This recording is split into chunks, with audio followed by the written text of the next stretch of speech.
Na manhã de Natal, a casa ainda parecia adormecida, como se os presentes guardados atrás das portas mantivessem o silêncio em segredo até que o relógio tocasse. O ar cheirava a canela e madeira queimada. Cada respiração tinha o peso suave de uma promessa antiga. O pinheiro, decorado com lâmpadas que piscavam de forma tímida, parecia observar tudo com olhos de vidro que não piscam. Em cada canto, a lembrança de risos ontem à noite, de palavras que ficaram entre os lábios sem se dizerem por inteiro. O chão rangia sob os meus pés, não com agitação, mas com a paciência de quem sabe que o tempo é capaz de guardar coisas que o presente ainda não pode entender. A voz da minha filha rompeu o silêncio como uma nota de música que se prende no ar, insistente, doce e perigosa ao mesmo tempo. Ela apareceu na porta da cozinha, com um sorriso que parecia carregar o peso de uma surpresa cuidadosamente preparada. A voz era quase de criança, mas havia ali uma firmeza que não combinava com a doçura que a tornava tão cativante. "Mãe", disse ela, com um brilho nos olhos que não negou a culpa nem o segredo. "Mãe, beba este café especial que eu preparei." E antes que eu pudesse responder, a mão batucou levemente a xícara que a minha filha segurava, como se pedisse aprovação, como se pedisse companhia para o ritual que estava para começar. O café, líquido como um pequeno sol aceso numa manhã fria, exalava um aroma que me puxava pela memória.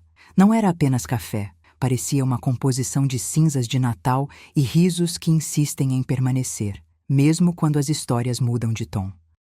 Ela me observava com uma mistura de orgulho e ansiedade, como se cada traço do seu rosto dissesse que o que estava prestes a acontecer precisava ser visto para ser crido. Ali, entre o brilho das bolinhas da árvore e o tilintar intermitente do celular esquecido na gaveta, senti o peso de uma escolha que eu já conhecia, mesmo sem admitir plenamente. A linha entre o cuidado e o risco pode ser tênue, quase invisível, quando a casa está cheia de segredos que não cabem nos ramos do pinheiro. Meu coração, que até então batia no compasso leve das tradições, deu uma cambalhada. A imagem do marido da minha filha apareceu na minha mente sem pedir licença. Ele, com aquele sorriso que conhece as minhas cordas mais sensíveis, aquele sorriso que já me fez concordar com coisas que eu não deveria concordar. A cada roçar de mão dele sobre a mesa, a cada risinho que era meio caretinha, meio cúmplice, percebi que havia ali uma peça que não cabia mais no tabuleiro. E foi aí que, sem pressa, o meu pensamento começou a correr na direção daquilo que sempre fizera parte da minha história e, por algum motivo estranho, sempre ficara escondido nos recortes mais escuros do meu coração. A necessidade de proteger, de reorganizar, de até mesmo desfazer o que já não me pertencia mais plenamente. A nossa rotina de manhã era quase ritualística. Os presentes cuidadosamente alinhados ao redor da sala, as vozes que se entrelaçavam com o tilintar de taças e o crepitar da lareira. A voz da minha filha, doce como o creme de chantilly que se usa para cobrir sobremesas, cortava o ar com a sua simplicidade.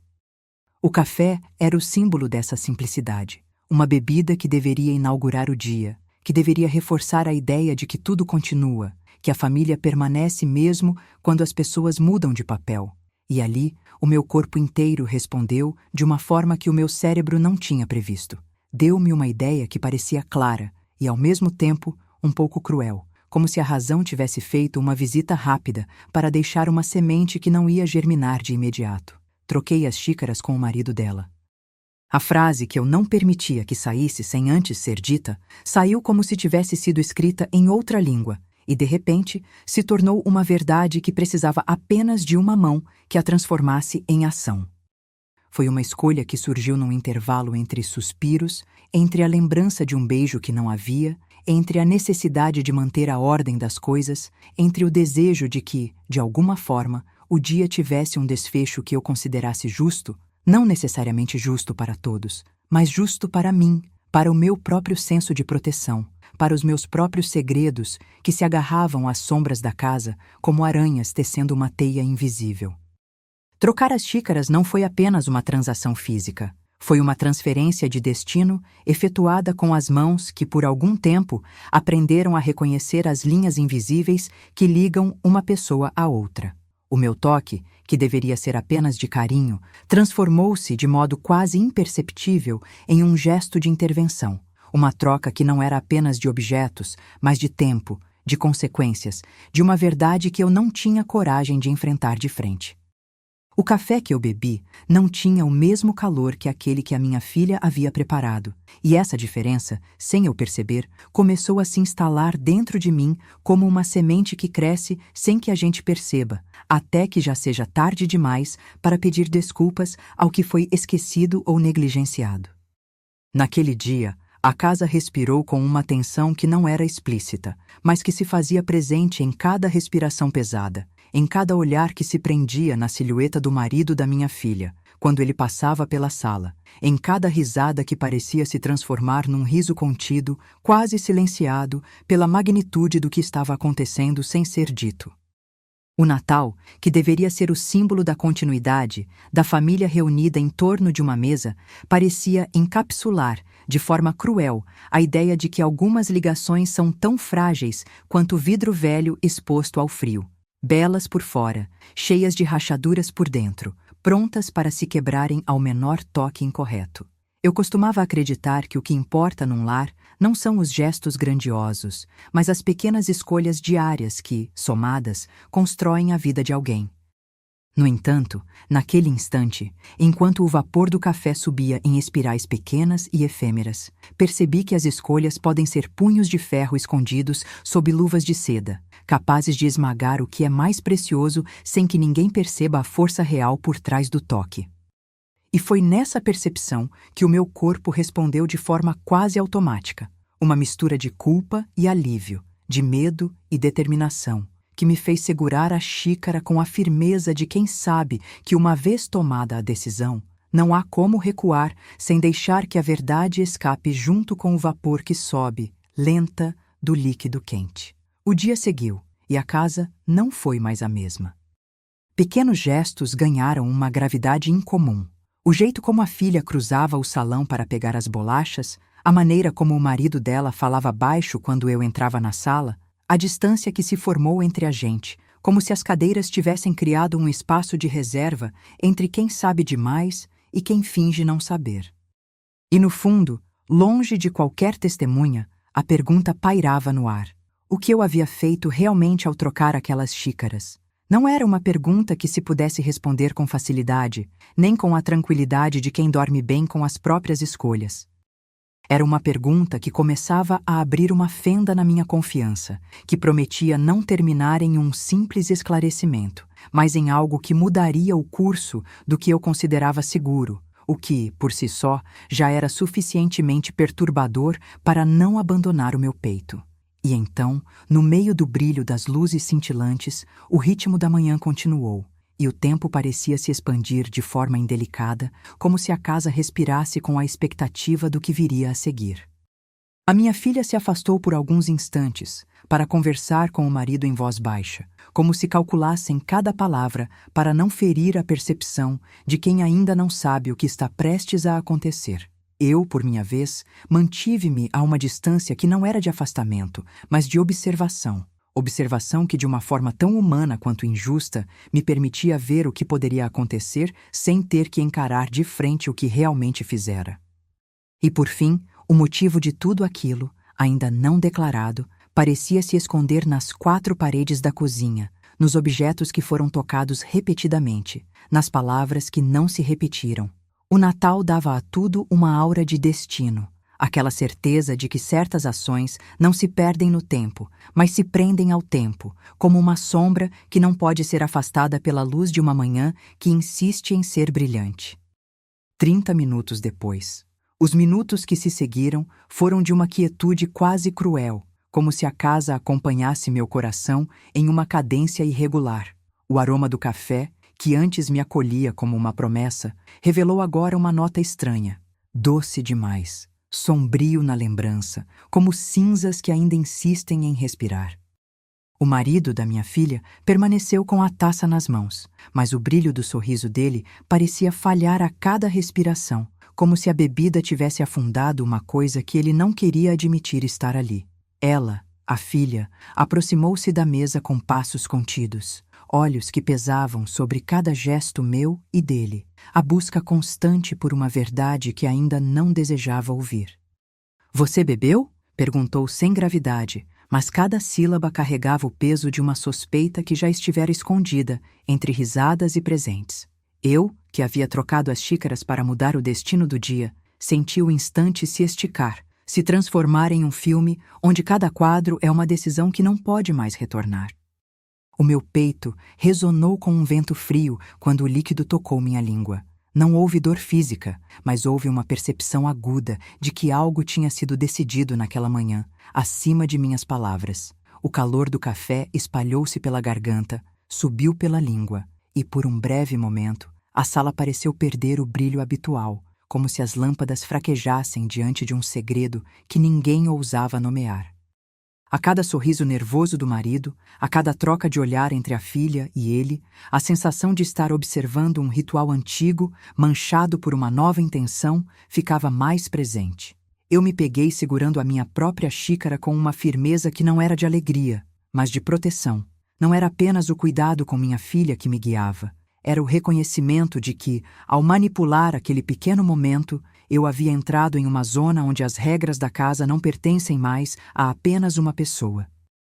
E nesse reconhecimento, uma parte de mim começou a se desligar, como se uma porta invisível se abrisse dentro do meu peito, revelando corredores escuros que eu preferia manter fechados.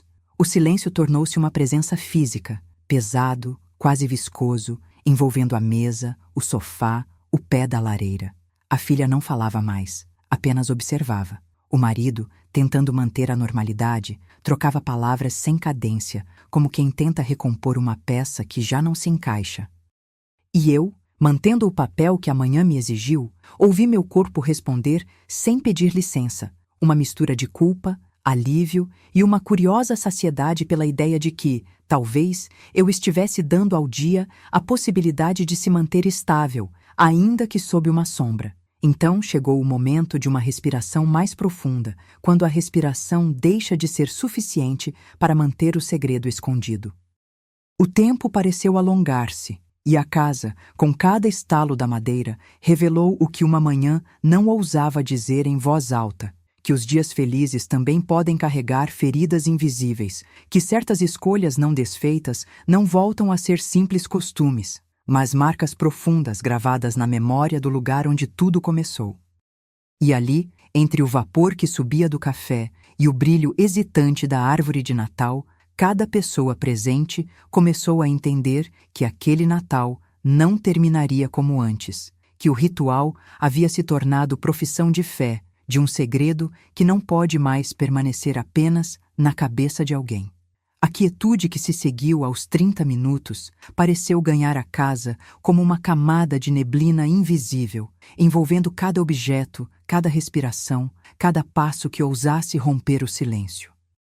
O cheiro do café ainda persiste, mas agora não traz conforto. Traz uma lembrança cortante de que houve uma decisão tomada, não apenas um gesto de hospitalidade. O líquido, mesmo morno, deixou na língua um traço acre que não se dissipa com a água. E eu, que me iludiam tantas vezes dizendo que o que não se diz não faz mal a ninguém, descobri pela primeira vez que o silêncio também pode ser uma arma, polida pela repetição dos dias e pelo medo de encarar o que se tornou inevitável. A filha manteve uma distância curiosa entre nós, como quem verifica se a sala ainda está estável antes de sentar-se de novo, antes de permitir que a história volte a fluir sem cortes. Ela olhava para o marido com aquele olhar que tenta decifrar uma charada cujas peças já foram rearranjadas sem permissão. E ele, por sua vez, tentava devolver amanhã o que ela havia roubado de modo tão simples, a aparência de normalidade. Falava baixo, como se cada palavra pudesse erguer uma ponte entre o que era e o que não deveria existir, entre a lealdade que a família exige e a verdade que se recusa a se pronunciar em voz alta. Foi ali, naquele intervalo em que as nuvens parecem manter a mesma forma, mas o peso de cada nuvem muda conforme o ângulo da luz, que eu senti o que já intuíra antes. Trocar as xícaras não foi apenas uma brincadeira de cenas de Natal. Foi uma escolha que abriu um corredor escuro dentro de mim, um espaço onde as vozes antigas, as promessas caladas e os segredos que resistem à luz do dia encontraram um modo de ocupar lugar. O meu corpo, sempre atento a sinais que a minha mente tenta ignorar, respondeu com uma espécie de tremor suave, que não era de medo nem de remorso exclusivo, mas de uma compreensão lenta de que a casa, aquela casa que sempre parece ter uma folha de rota para cada família, está reescrevendo as próprias regras na caligrafia invisível dos gestos. Nessas horas, a relação entre o tempo e o segredo é uma dança lenta. Cada segundo parece alongar-se, cada respiração ganha peso, cada risada contida recorta uma sombra na parede. Eu observo como a filha segura o guarda-chuva da própria vida, não para se proteger da chuva lá fora, mas para impedir que a água suja das escolhas alheias derrame sobre ela a água de constrangimento que corre pelo assoalho. E observo o marido, que tenta manter o humor leve, mas que, quando pensa que ninguém está olhando, solta uma expressão que denuncia o peso de um peso que não é apenas o dele, mas de todos que estão presos a esse mesmo instante. O segredo que carrego não está apenas naquilo que foi feito com as xícaras, está no que ele pode revelar sobre o que já era, o que foi escondido por anos atrás de portas entreabertas, ou por sorrisos que não ousam se transformar em palavras duras. E ainda assim, eu não digo nada em voz alta. Não há necessidade de verbalizar o que já foi colocado no mundo pela simples troca de objetos. A sala continua a respirar com o tic-tac de um relógio que parece ter decidido parar só para ouvir o que cada um tem a dizer sem falar. O pinheiro, que ontem parecia cúmplice, hoje parece observar com olhos frios, como se soubesse que a festa foi invadida por uma verdade que não cabe mais nos ramos verdes da alegria. Enquanto a família se movimenta, a filha cruzando o salão para buscar uma lamparina que não precisa acender, o marido ajustando a gravata como quem tenta conter a própria fúria contida, eu mantendo uma distância que não é de afastamento, mas de proteção, percebo que o dia está se dobrando em uma dobra de tempo. A dobra é suave, quase amigável, mas por trás dela há uma fratura que pode ceder a qualquer momento. E a cada microgesto, a cada gesto mínimo que as pessoas voltam a praticar, como se o mundo ainda fosse o mesmo, a fratura ganha uma voz interna, uma sugestão que se transforma em pergunta. O que mais ainda pode ser dito, revelado, desfeito apenas se alguém ousar olhar de frente? Foi então que percebi um detalhe que, embora simples, pareceu carregar em si uma pista sobre o que ainda não havia sido dito. O vidro da janela embacia-se uma vez, duas, como se alguém tivesse passado tempo demais contemplando a própria dúvida e o medo de quebrar o que está inteiro. Do lado de fora, a rua parece continuar exatamente igual. Crianças correndo com papéis coloridos, turistas trazidos pela curiosidade de uma manhã que deveria ser pura, sombras que se alongam com o sol que se recusa a ficar inteiro. Dentro de casa, porém, as sombras não obedecem ao sol. Elas se movem por conta própria, como se tivessem vida, como se cada objeto tivesse uma memória que insiste em recitar a mesma memória com uma entonação que só quem guarda segredos consegue compreender. Eu, que sempre fui boa em manter o equilíbrio entre a delicadeza e o perigo, descubro, com uma gravidade que me assusta, que o dia não é mais apenas uma data marcada no calendário. É um mapa invertido que aponta para portas que não deveriam ser abertas, para convites que não deveriam ser aceitos, para palavras que não deveriam ser sussurradas. O que comecei a fazer para proteger, trocar as xícaras, pode ter protegido alguém, ou pode ter colocado em risco alguém que importa muito mais do que a minha própria tranquilidade. E ainda assim, o segredo não se transforma em arma somente quando é revelado. Ele se ergue como uma muralha invisível, feita de pequenas decisões repetidas, de pequenas renúncias que acabam por sufocar a possibilidade de um final feliz. Ao final deste momento, a conversa entre eles, o meu silêncio que se tornou testemunha, o silêncio deles que tenta ser normal, parece ganhar forma própria. Não é mais apenas uma conversa para manter o dia estável, mas um diálogo que guarda a possibilidade de uma tempestade que pode ou não se derramar sobre a casa. O calor da lareira mantém a pele aquecida, mas não aquece o interior que se tornou rocha.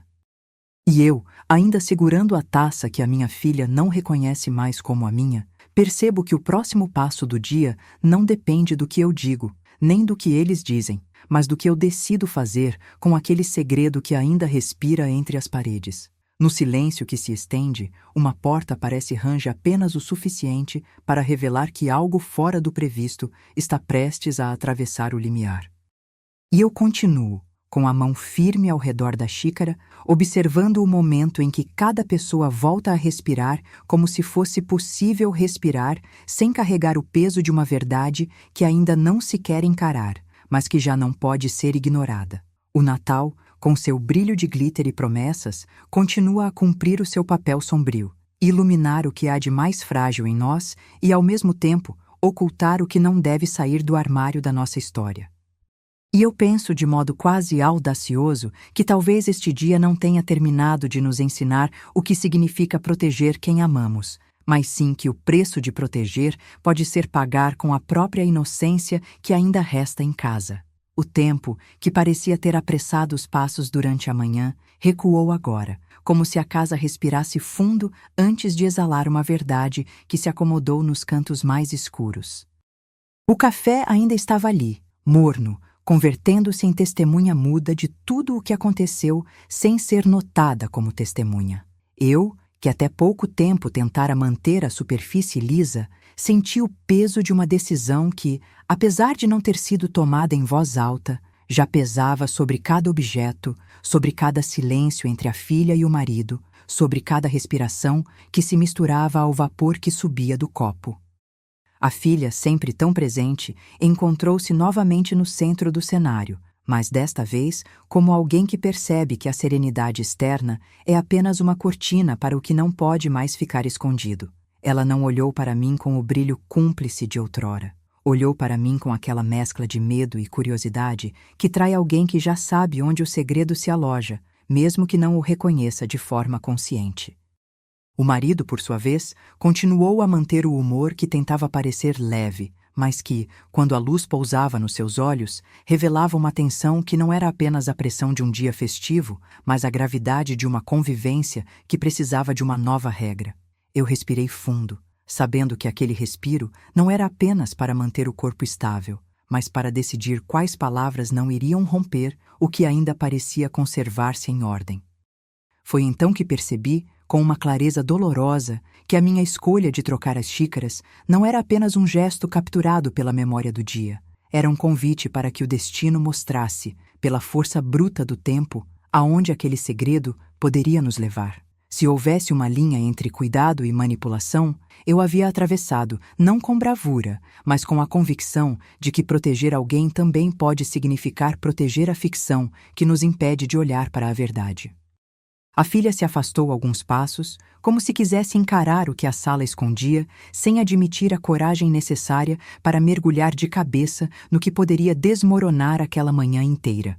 O marido tentou responder com uma risada que parecia ter sido trincada pela metade, uma risada que não chegava aos olhos.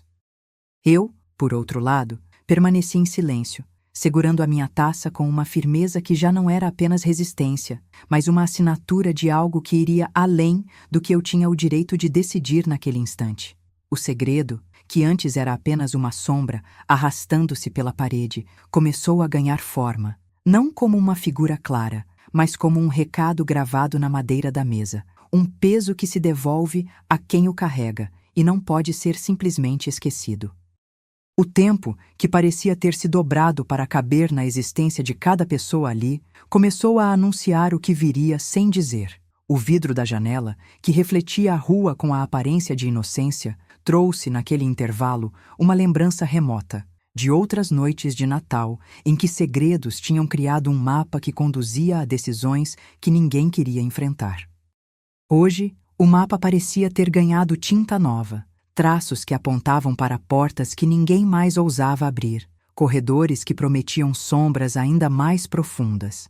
E eu, que sempre achei que o tecido da família fosse resistente o bastante para suportar qualquer ponto de virada, reconheci que o dia não era apenas uma sequência de ações isoladas, mas uma construção que poderia desabar sob o peso de uma única verdade não exposta. Foi nesse momento que a filha dirigiu-se a mim, não com a inocência de quem deseja compartilhar um segredo por achar que a verdade pode ser boa, mas com a lucidez de quem sabe que a verdade pode cortar como uma lâmina. Ela perguntou, baixa, quase sussurrando, se eu havia pensado nas consequências de tudo o que havia feito. Não esperava um pedido de desculpas ou uma explicação. Esperava a exigência de escolher, de uma vez, o que iria manter, o que iria entregar, o que iria abandonar para que a casa não fosse simplesmente um palco de temor, mas um lar ainda capaz de respirar sem o peso de uma mentira que cresce quando não é confrontada. Eu não disse nada além de um olhar que girou entre o marido e a filha, como quem tenta medir o espaço entre dois mundos que não podem coexistir sem a escolha de alguém. A cada minuto que passava, a sala parecia respirar comigo, esperando por uma resposta que não fosse uma promessa vazia, mas uma decisão que pudesse se sustentar diante do que viria a seguir. O refrigerar da garrafa de água na mesa, o tilintar suave de uma taça, o ranger da madeira sob o peso de um corpo que não sabe se prefere ficar ou partir, tudo se tornou parte de um enigma que precisava de uma coreografia para ser decifrado. E eu, com as mãos ainda envolvendo a taça, compreendi que a próxima linha de ação não seria uma manobra para esconder o segredo, mas uma escolha capaz de redefinir o que é proteção e o que é autossabotagem. Ao final da manhã, quando o clarão do sol atravessou as cortinas e pousou na mesa como uma lâmina de verdade, percebi que o Natal ainda poderia ter um sentido, ainda que não fosse aquele que a casa tinha projetado. O segredo não havia se dissipado, apenas se adensou, tornando-se uma possibilidade concreta de ruína ou redenção. E naquela dobra de tempo, eu finalmente soube que não havia como permanecer apenas como espectadora de um jogo, cujo tabuleiro não era mais só a sala de estar, mas o coração de uma família que, de modo invisível, já começava a escolher entre o que manter intacto e o que deixar ir. Foi então que, quase sem perceber, o dia entrou em uma pausa que não prometia alívio, apenas a chance de uma decisão que não poderia ser adiável, ou contava tudo, em voz alta, e enfrentava as consequências, ou guardava o segredo como se fosse a última peça que ainda tivesse algum valor de proteção, mesmo que isso significasse, de uma vez por todas, perder o que ainda restava de inocência naquele lar. E ainda assim, eu sabia, olhando para o brilho cauteloso da árvore de Natal, que a resposta não estaria no que eu diria, mas no que eu escolheria fazer a seguir. O meio-dia caiu sobre a casa como uma lâmina discreta, cortando o brilho das decorações e deixando apenas um sorrisinho apagado de luz no rosto de cada um. A mesa, antes apenas um pedestal para as taças, parecia ter virado uma arena silenciosa, onde o segredo andava de um lado para o outro, estudando cada gesto com a paciência de quem sabe que a qualquer momento o pavio pode acender. O café, que já não era apenas cafezinho matinal, mantinha o aroma de cinzas e segredo, um perfume que se agarrava às almofadas e ao tecido da cortina como uma evidência messa de culpa. O pinheiro, tão presente na manhã, parecia encolher-se sob o peso do que ainda não havia sido dito, como se o próprio verde respirasse com receio de romper o silêncio que se acumulava entre a filha e o marido. A filha voltou a aparecer no centro do cenário, não com a energia de outrora, mas com uma quietude que apenas sinalizava que o que havia sido guardado não podia mais permanecer na penumbra. Ela olhava para mim, não com o brilho cúmplice de antes, mas com a curiosidade que mistura medo e necessidade de justiça. O marido, ali por perto, manteve o humor que tentava ser suave, mas cujos olhos traíram a exaustão de uma máscara que se desmancha quando o mundo parece se inclinar sobre a própria verdade. E eu, que busquei durante toda a manhã manter o equilíbrio como quem segura um objeto de vidro sob a água, entendi que o momento de decidir não era mais apenas sobre o que eu havia feito, mas sobre o que ainda poderia ser feito para que nada se partisse sem consentimento. Foi então que ela, a filha, aproximou-se de mim com passos baixos, quase temendo que o som da própria respiração denunciasse o que ia dizer. Não houve preâmbulo elegante, apenas uma franqueza cortante. Você sabe que eu sei, mãe. Não há mais segredo que consiga atravessar a repetição das noites em branco. E antes que eu pudesse responder, Houve uma pausa, não de silêncio, mas de respiração contida, e ela continuou. Eu pesquisei cada gesto seu desde o começo desta manhã. Não foi apenas o café que mudou de sabor, foi a cadência do dia que mudou de direção. Não peguei todas as respostas, mas peguei o suficiente para saber que há escolhas que não podem mais ser revertidas. A voz dela não era agressiva. Era aquela voz que sabe onde a casa guarda as falhas e não teme nomeá-las. Ela não exigia desculpas, exigia clareza, algo que a minha própria pele já dizia que eu não havia entregado. O marido escutou, afinal, e o ambiente pareceu se contrair com o peso de uma revelação que não era apenas sobre as xícaras, mas sobre a forma como as nossas vidas se entrelaçam quando alguém decide cruzar uma fronteira que não existe mais entre proteção e controle. Ele tentou sorrir, tentando apagar com humor o estalo que a verdade produz no vidro de uma janela, mas as suas palavras falharam no ar, tremidas, como se cada sílaba pesasse mais do que o silêncio que as envolve. Eu, por minha vez, fui tomada por uma onda de memória que não era apenas lembrança.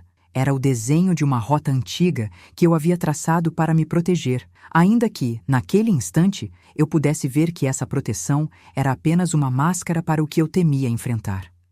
A casa foi ficando menor dentro de mim, cada objeto ganhando uma dimensão nova. A bebida que ainda restava na xícara, o vidro da janela que parecia ter vendido uma parte da própria curiosidade ao sol, a madeira da mesa que, com o passar das horas, pareceu registrar cada respiração como se fosse uma assinatura de algo que não deveria existir entre quatro paredes. E, no entanto, a menina continuou, sem desescalar a voz, sem pedir permissão, apenas descrevendo o impacto invisível do que já foi feito. Trocar as xícaras não foi apenas um truque para mudar o destino do dia. Foi a primeira peça de uma construção que nos prende, nos reforça ou nos derruba, dependendo de quem ousa dizer a verdade. A frase caiu na sala como uma chuva de vidro, frágil, cortante, ao mesmo tempo necessária. O que aconteceu em seguida foi menos um ruído do que uma inclinação do tempo. A cada minuto, o ar parecia ficar mais denso, e a conversa entre eles foi se tornando menos uma comunicação e mais uma leitura de mapa antigo que ninguém ainda tinha coragem de entender. A filha me olhou com um tipo de compaixão que não afastava a dureza do que eu tinha feito, apenas tornava mais claro que a minha responsabilidade não era apenas com a minha própria paz, mas com a possibilidade de que a casa ainda pudesse ser redentível, caso eu aceitasse expor o que o segredo realmente significava. Foi então que, do lado de fora da conversa, a campainha tocou com a timidez de quem não quer interromper uma revelação que já se faz ouvir no silêncio. A luz da manhã caiu sobre a porta como uma testemunha inesperada. A filha abriu o sorriso que não conseguia esconder por completo. O marido endireitou-se na cadeira, como quem tenta alinhar o corpo para a próxima batida do coração. E eu, que pensei ter sido capaz de manter uma distância segura, senti a distância entre o que eu poderia fazer e o que eu precisava fazer para manter a casa inteira, ainda que não intacta, mas recognoscível. O visitante era apenas alguém que entregaria uma encomenda, ou talvez uma carta de alguém que não cabia mais nas regras da nossa pequena trama. Não era o tipo de presença que resolve tudo, mas tinha o poder de tornar explícito o que já pairava no ar. A necessidade de enfrentar, de frente, o que se esconde por trás de qualquer gesto de proteção. Ao fechar a porta, a sala pareceu exalar uma respiração mais pausada, ainda que carregada de uma promessa de que nada ficará como era. A menina observou-me com uma expressão que não era só de curiosidade, mas de decisão. Se vamos avançar, vamos fazê-lo juntas, sem pedir desculpas por cada passo que dermos na direção de uma verdade que, por fim, não pode mais ser contida. Eu, por minha vez, senti o peso de um novo começo pousar sobre meus ombros. Não era mais apenas o peso do segredo que já se sabe, era o peso de escolher o que eu iria fazer com ele a partir dali. E quando o espelho da minha visão se abriu para refletir a sala inteira, o pinheiro, a lareira, a mesa que aguarda a próxima palavra que pode mudar tudo, percebi que a próxima decisão seria a que mais testaria a minha habilidade de proteger sem destruir, de manter a casa inteira, apesar de toda a fenda que já se abriu entre nós. A manhã seguia em seu ritmo, mas o dia deixava claro que não havia retorno. Ou seguimos em frente com a verdade, ou permitimos que a verdade nos roube a própria poesia do Natal.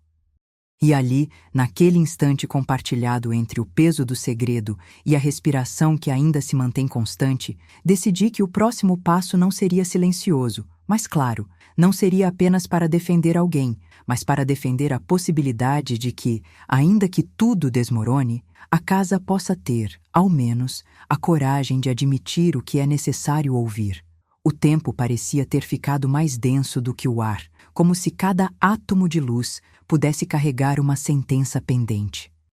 O meio-ternos da tarde, que antes se alisava na pele da casa, agora se dobrava em torno da mesa, envolvendo cada gesto com uma gravidade que não era apenas de Natal, mas de um julgamento que não admite apelação. O efeito da manhã ainda pairava nas paredes, mas as sombras haviam ganhado um tom diferente, mais claro na borda das coisas, como se o silêncio tivesse sido escavado e revelado um mapa que ninguém ousa seguir sem uma palavra de coragem. A filha permaneceu ali, no centro, não mais como a estrela que guia o humor da casa, mas como quem segura uma lanterna apontando para o que antes parecia invisível. Ela olhava para mim com uma combinação de cansaço e determinação que parecia cumprir, ao mesmo tempo, o papel de filha e de justiça. O marido, por sua vez, ergueu a cabeça, tentando compor uma expressão que não entregasse o que o peito dele carregava, uma mistura de medo, culpa e a vontade quase infantil de acreditar que o dia pode ser consertado apenas com sorrisos contidos. Eu, envolta na minha própria pele, senti que a linha entre proteção e culpa começava a se desfazer, como se uma corda invisível estivesse se desatando pelos dedos, uma vez que o segredo já não era apenas meu, mas de todos que habitavam aquela casa. Foi naquele instante em que a filha recortou o ar entre nós com a fala que parecia ter sido guardada por anos, dobrada no dentro de um envelope invisível. Não há mais segredo que eu não tenha ouvido, mãe. Não há gesto que não tenha pesado como uma decisão que alguém tomou por você, pensando em nos manter a salvo do que vem pela frente. Se eu sei, é porque você deixou que eu soubesse, mesmo sem dizer. A voz dela não foi agressiva. Foi uma verdade que cortava o ruído de fundo sem pedir licença. E ao ouvir aquilo, eu percebi que a minha tentativa de proteger próprio segredo tinha sido, na prática, uma proteção equivocada, não contra as pessoas, mas contra a verdade que nos chamava a encarar o que de fato havíamos feito. O marido, ainda segurando a taça que já não servia de refúgio, deixou-a sobre a mesa com um leve tilintar que parecia soar como uma antiga canção de clarins que não quer secar. Nós dois sabemos onde isso pode nos levar, disse ele com a voz baixa, quase um sussurro que tenta não urgentear o mundo ao redor. Se há uma linha que não pode ser cruzada, ela já foi cruzada. O que resta é decidir como atravessamos o resto do caminho. A frase dele não veio para trazer consolo, veio para registrar o peso de uma elegância que se desmancha quando o segredo precisa de tudo, menos de mais silêncio. A minha mente, que durante horas buscara uma saída que não ferisse, começou a rodar como uma engrenagem antiga, tentando encaixar uma resposta que pudesse justificar tudo sem ferir ninguém de forma irreversível. O que eu havia feito com as xícaras não era apenas uma arte de prevenção. Era uma porta entreaberta, uma passagem que, uma vez aberta, puxa para dentro de si cada respiração que ousa atravessar o umbral. E nesse vento estranho de reconhecimento, o meu corpo respondeu não com culpa simples, mas com uma percepção de que a minha própria proteção poderia estar se tornando um kiau, que une o que era e o que não deveria continuar a ser. Foi quando, de forma súbita, a campainha chorou novamente, não como anúncio de serviço, mas como um dedo que aponta para o seu próprio tempo. Alguém, do lado de fora, soltara um toque que poderia ser apenas um mensageiro de rotina ou o início de uma nova revelação. A filha levantou-se com a graça contida de quem sabe que cada passo pode alterar o peso do ar que circula pela salinha. O marido acompanhou, sem pressa, como quem sabe que o tempo da verdade não pede licença, apenas espera pela hora de entrar. E eu, pela primeira vez com a sensação de que algo precisava tomar forma, deixei-me guiar por uma intuição que sempre me falhou quando eu mais precisei, mas que ali, de repente, parece ter escolhido a minha mão para escrever o desfecho. Quando a porta abriu, não apareceu apenas o mensageiro de rotina, mas alguém que parecia ter saído de uma gaveta esquecida da nossa própria história. Uma mulher que, por algum motivo, carregava comigo a memória de quem eu tinha sido antes de tentar cuidar demais. Ela entrou com o cuidado de quem sabe que a cerimônia do Natal tem segredos tão pesados quanto lembranças, e aproximou-se da mesa sem olhar diretamente para mim, mas com um olhar que alcançava a filha como quem lê uma página de uma carta antiga. Do bolso, ela retirou um envelope simples, sem selo, sem ornamento, mas com uma assinatura que me é familiar desde sempre. A assinatura da verdade que não escolhe hora para aparecer, apenas quando os dias já não permitem que a mentira seja o único abrigo. Isso não é uma ameaça, disse ela, com a voz neutra, mas firme. É o que a casa já sabe, o que não pode mais ser ignorado. Ela deixou o envelope no centro da mesa, abriu-o com a delicadeza de quem manipula um objeto de valor e revelou imagens, relatórios, detalhes que ligavam os gestos daquela manhã aos desfechos de uma vida que eu preferia manter separada de nós. Eram recortes de mensagens, pequenas pistas de uma história que não era apenas sobre café, xícaras e trocas, mas sobre quem somos quando não podemos mais fingir que o que fazemos não tem consequências. A cada linha, a minha pele cobria-se de frio. Eu reconhecia em cada detalhe a verdade que eu nunca tinha tido coragem de encarar de frente. A filha leu as palavras com uma lentidão que pareceu medir o tempo, cada frase pesando como uma gota de chuva que decide o que, em seguida, deva cair. O marido, pela primeira vez, não tentou desviar o olhar. Deixou que ele repousasse sobre a tela de vidro que nos separa e nos aproxima ao mesmo tempo. E eu, diante de tudo, compreendi que o dia não terminaria com um favor possível de pedir, nem com uma desculpa elegante que pudesse calar a própria casa. O que estava ali, de forma crua, era a promessa de que, se não falássemos, a casa não seria mais capaz de respirar como antes. E o que eu escolhi naquele exato momento foi a resposta que sempre fugia de mim. Não mais esconder, não mais fingir que as consequências não existem. Enfrentar, agora, o que eu ajudei a criar. A confidência que chegou pela manhã, aquelas xícaras trocadas que pareciam apenas um gesto terno, perdeu o seu papel de truque inocente e assumiu a sua face mais pesada, a prova de que o que nos prende também pode nos libertar, se tivermos a coragem de ouvir o que as provas pedem que a gente ouça. A casa, que até então tinha obedecido a uma lógica de proteção que beira a obsessão, começou a abrir espaço para uma nova chance, a de reconstruir, não apagando o passado, mas ensinando a todos nós que a verdade, por mais incômoda que seja, é o único calor capaz de manter a família acesa sem queimar a própria essência. E quando a mulher, com o envelope ainda aberto entre as mãos, olhou para mim com um olhar que não cabe nem na raiva nem na culpa, percebi que a próxima hora não exigiria apenas uma palavra certa, mas uma decisão que pudesse sustentar, com firmeza, o que ainda resta de nossa casa. A possibilidade de transformar o segredo, de uma vez por todas, em uma ponte para o que Jane podemos ser juntos. Porque naquele Natal que se recusa a terminar como todos os outros, o que importa não é quem errou mais, nem quem mereceu menos. O que importa é se ainda há espaço para a verdade que salva, ou se ficaremos para sempre enjaulados no brilho falso de uma tradição que não reconhece o peso do coração que mora dentro da mesa.